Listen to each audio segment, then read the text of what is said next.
নমস্কার বন্ধুরা, আমাদের শ্যাডো হান্টিং চ্যানেলের পক্ষ থেকে তোমাদের জানাই আরও একবার স্বাগত। আজকে আমি তোমাদের আরও একটি নতুন গল্প পড়ে শোনাবো। তো প্লিজ বন্ধুরা, চ্যানেলটি সাবস্ক্রাইব করে বেল আইকন অন করে আমার পাশে থেকো।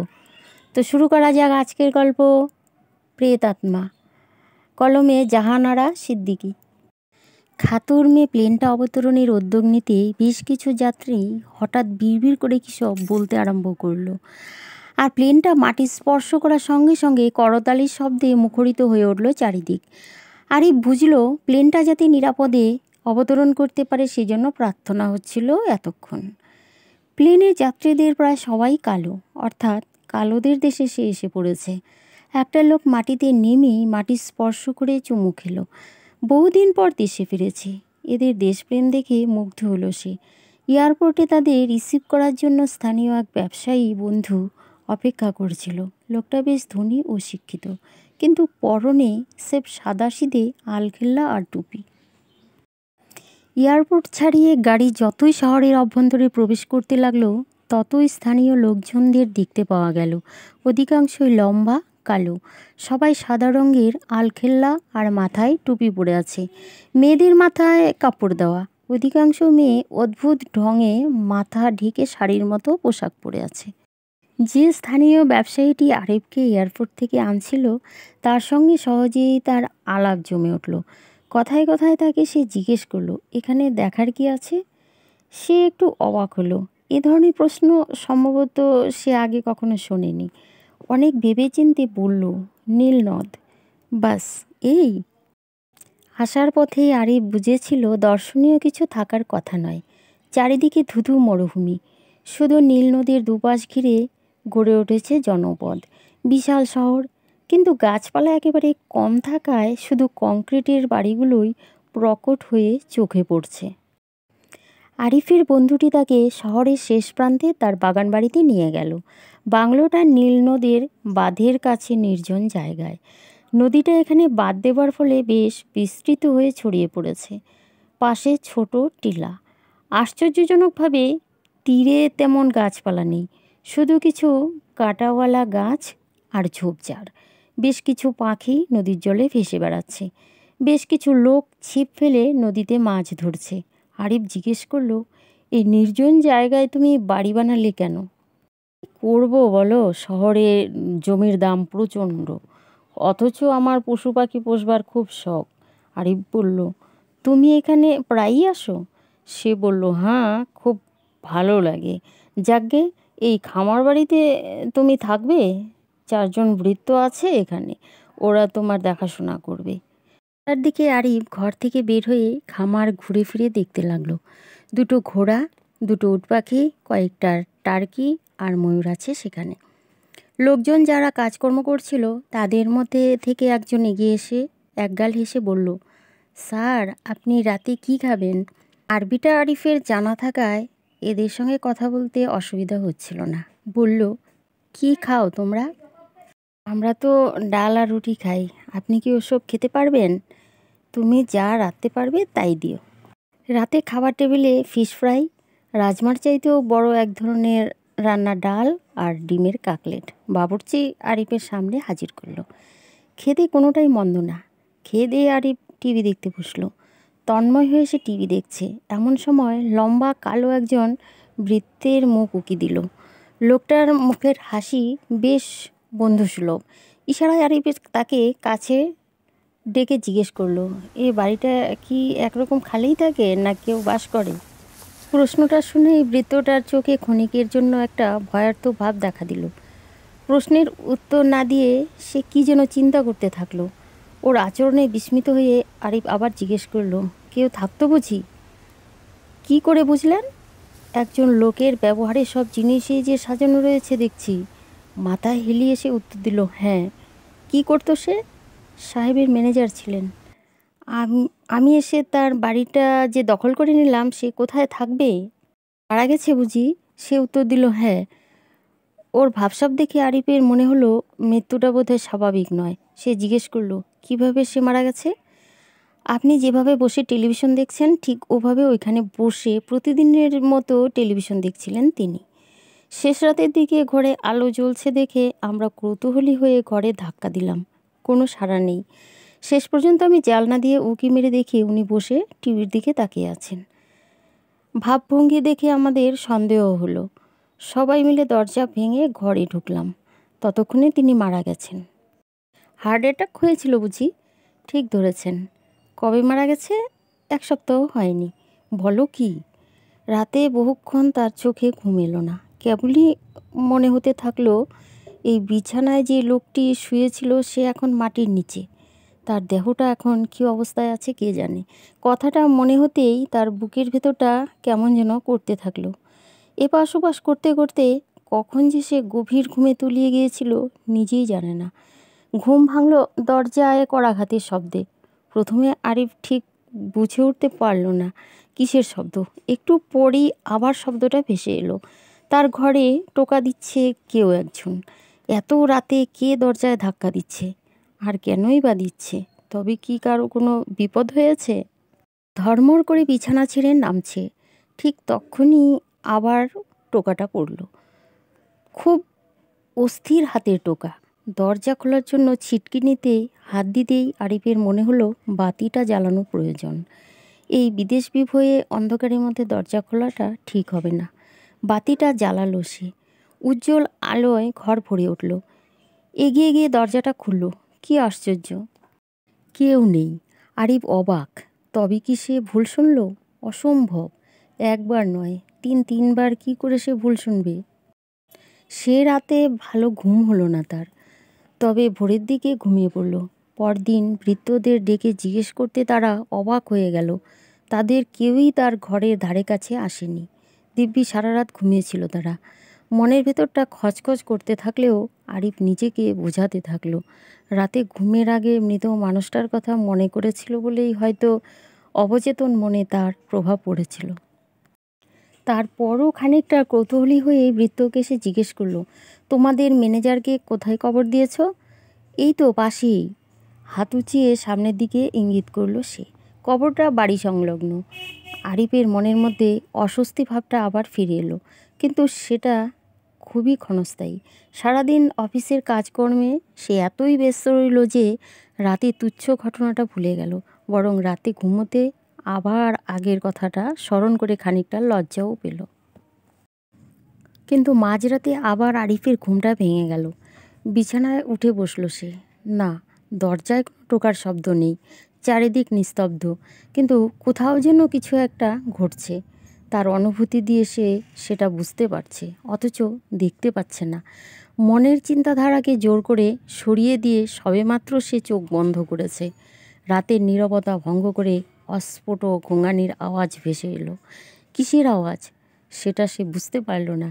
কি করণীয় তাও বুঝে উঠতে পারল না। মিনিট 5 ধরে এরকম চলল। তারপর সব কিছু আগের মতোই চুপচাপ। খানিকক্ষণ অপেক্ষা করে আরিফ ঘুমিয়ে পড়ল। পরদিন সকালে ঘুম ভাঙল লোকজনের উত্তেজিত কথাবার্তা শুনে। আরিফকে দেখে একজন বৃদ্ধ এগিয়ে এসে বলল, দেখুন কি কাণ্ড, উট পাখিটা মরে গেছে। স্যারের খুব প্রিয় পাখি। সে কি অসুখ বিসুখ হয়েছিল নাকি? গত রাত্রেও দিব্যি সুস্থ ছিল, সকালে দেখছি মরে পড়ে আছে। আরেকটি বৃদ্ধ ভয়ার্ত মুখে বলল, আপনি কি একবার পাখিটাকে দেখতে যাবেন? কেন? মনে হচ্ছে পাখিটাকে কেউ মেরে ফেলেছে। আরিফ ওদের সঙ্গে পাখিটার কাছে গেল। গতকাল বিকেলে যে পাখিটা দিব্যি বিচরণ করছিল আজ সেটা নিথর হয়ে মাটিতে লুটিয়ে পড়ে আছে। বৃদ্ধটা বলল, গলার দিকটা দেখেছেন? সেদিকে তাকিয়ে আরিফ চমকে উঠল। পাখিটার গলা মুচড়ে দিয়েছে কেউ। সে বলল, এ কাজ করলো কে? তোমরা কেউ? আমরা কেন করতে যাব বলুন? আমরা তো ওর দেখাশোনা করি। ওর উপর কত মায়া পড়ে গেছে। বাড়ির মালিক খবর পেয়ে ছুটে এলেন। তার মনটা বিষণ্ণ। এত স্বাদের দামি পাখি। কিন্তু তিনি বৃদ্ধদের কাউকে দোষ দিতে চাইলেন না। বললেন, ওরা দীর্ঘদিন ধরে আমার সঙ্গে কাজ করছে, কখনো খারাপ কিছু করতে দেখিনি। তাছাড়া ওরা কেনই বা এই কাজ করতে যাবে? পরদিন শহরের অফিস সেরে বিকেলে ফার্ম হাউসে ফিরে এলো আরিফ। বৃদ্ধরা ফুল গাছগুলোতে জল দিচ্ছিল। তাকে দেখে এগিয়ে এসে বলল, স্যার, আপনার সঙ্গে কথা ছিল। কি কথা? ম্যানেজার সাহেবকে যেখানে কবর দেওয়া হয়েছিল সেখানে একটু বলেই সে থেমে গেল। আরিফ জিজ্ঞেস করলো, কি হয়েছে সেখানে? সে প্রশ্নের উত্তর না দিয়ে সে বলল, আপনি কি একবার সেখানে যাবেন? আরিফ তার প্রস্তাবে আশ্চর্য হয়ে গেল। হঠাৎ সে তাকে ওই কবরের কাছে নিয়ে যেতে চাইছে কেন বুঝতে পারল না। জিজ্ঞেস করলো, কেন? আপনি একবার গিয়ে নিজের চোখে দেখুন। কিছুটা কৌতূহলী হয়েই বৃত্তের সঙ্গে রওনা দিল আরিফ। ফার্ম হাউস পেরিয়ে সামান্য একটু যেতেই কবরটা তার চোখে পড়ল। কিন্তু এটা দেখানোর জন্য বৃত্তটা তাকে টেনে এনেছে কেন? এই প্রশ্নের উত্তর সে পেল না। জিজ্ঞেস করার জন্য মুখ খোলার আগেই বৃত্তটি ঝুঁকে পড়ে তাকে কবরের একটা অংশের দিকে আঙুল দিয়ে দেখালো। সে কাছে গিয়ে তীক্ষ্ণ দৃষ্টিতে সেই দিকটায় তাকালো। আশ্চর্য! কবরের একটা অংশে বড়সড় ফুটো। যে কেউ সে ফুটো দিয়ে সোজা ভেতরে যেতে বা বাইরে বেরোতে পারবে। কে অমনভাবে কবরটা ফুটো করলো? সম্ভবত কোনো জীবজন্তু বালিমাটি সরিয়ে কবরের ভেতরে আশ্রয় নিয়েছে বা লাশটা খেয়েছে। কিন্তু এর মধ্যে দেখার কি আছে যে তাকে সে এভাবে ধরে এনেছে? বিরক্তির প্রকাশ না করে সে সংক্ষেপে বলল, জায়গাটা বালি দিয়ে ঢেকে দাও। রাতে খেয়ে দিয়ে ভৃত্যদের সঙ্গে খানিক গল্পগুজব করে আরিফ ঘুমোতে গেল। কিন্তু ঘুম এলো না। কবরের বিশাল ফুটোটা তার চোখের সামনে ভাসতে থাকলো। যদিও সে সাহসী, কুসংস্কারটার মানে না, তবুও উটপাখির মুচড়ে যাওয়া গলার ব্যাপারটা আর কবরের ওই ফুটোটা তার স্বাভাবিক বলে মনে হলো না। কিন্তু ভেবেচিন্তে এ রহস্যের কিনারা সে করতে পারল না। এপাশ ওপাশ করতে করতে কখন যে সে ঘুমিয়ে পড়েছিল নিজেও জানে না। হঠাৎ তার ঘুম ভেঙে গেল। নিস্তব্ধ অন্ধকার চিরে ঘোড়ার ডাক শোনা যাচ্ছে। তারপর আরও কোনো প্রাণীর ভয়ার্ত ডাক। আরিফের বুকের ভেতরটা ধক করে উঠল। বিছানা ছেড়ে উঠে সে জানলার পাশে গিয়ে দাঁড়ালো। অন্ধকারে কিছুই চোখে পড়ল না। হঠাৎ একটা পায়ের আওয়াজ তার ঘরের দিকে এগিয়ে আসতে থাকলো। খানিকক্ষণ সব চুপচাপ। দূরে কোথাও একটা জন্তু বিকট স্বরে ডেকে উঠল। তারপর দরজায় টোকা পড়ল, খুব মৃদুভাবে। ভয়ে আরিফের বুকটা শুকিয়ে গেল। পরক্ষণেই সে ভাবল, ভৃত্যদের কেউ হবে ঠবে। যদিও ওদের থাকার জায়গাটা বেশ দূরে, তবুও পশুদের চেঁচামেচি শুনে এগিয়ে এসেছে। বুকে সাহস সঞ্চয় করে সে জানতে চাইল, কে? উত্তর নেই।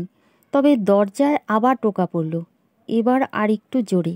নিশ্চিত না হয়ে দরজাটা খোলা ঠিক হবে না ভেবে সে গলা চড়িয়ে আবার বলল, কে? উত্তর দাও। উত্তর এলো না। আবার দরজায় টোকা পড়ল। এবার তার বুকের ভেতরটা কেঁপে উঠল। চেঁচিয়ে বলল, সাহস থাকে তো উত্তর দাও, কে তুমি? দরজার অপর প্রান্ত থেকে হিস হিস শব্দে উত্তর এলো, আমার ঘরটা দখল করেছো কেন? কাঁপা কাঁপা গলায় আরিফ বলল, তুমি কি তবে? তার কথা শেষ হবার আগেই দরজার অপর প্রান্ত থেকে কথা ভেসে এলো, আমি কবরের মাটিতে শুয়ে থাকবো আর তুমি বিছানায় আরাম করে। কথাগুলো শেষ হবার আগেই আরিফ দৌড়ে গিয়ে ঘরের সব আলো জ্বালিয়ে দিল। তারপর টর্চটা জ্বেলে জানলার বাইরে আলো ফেলল। কাউকে দেখতে পেল না। সে আর বিছানায় শুতে যেতে পারল না। সারা রাত আলো জ্বালিয়ে সে বসে রইল। একবার মনে হলো সবই কি কল্পনা, সে কি হেলুসিনেশনে ভুগছে? কিন্তু ওই উট পাখির গলাটা, সেটা তো তার কল্পনা নয়।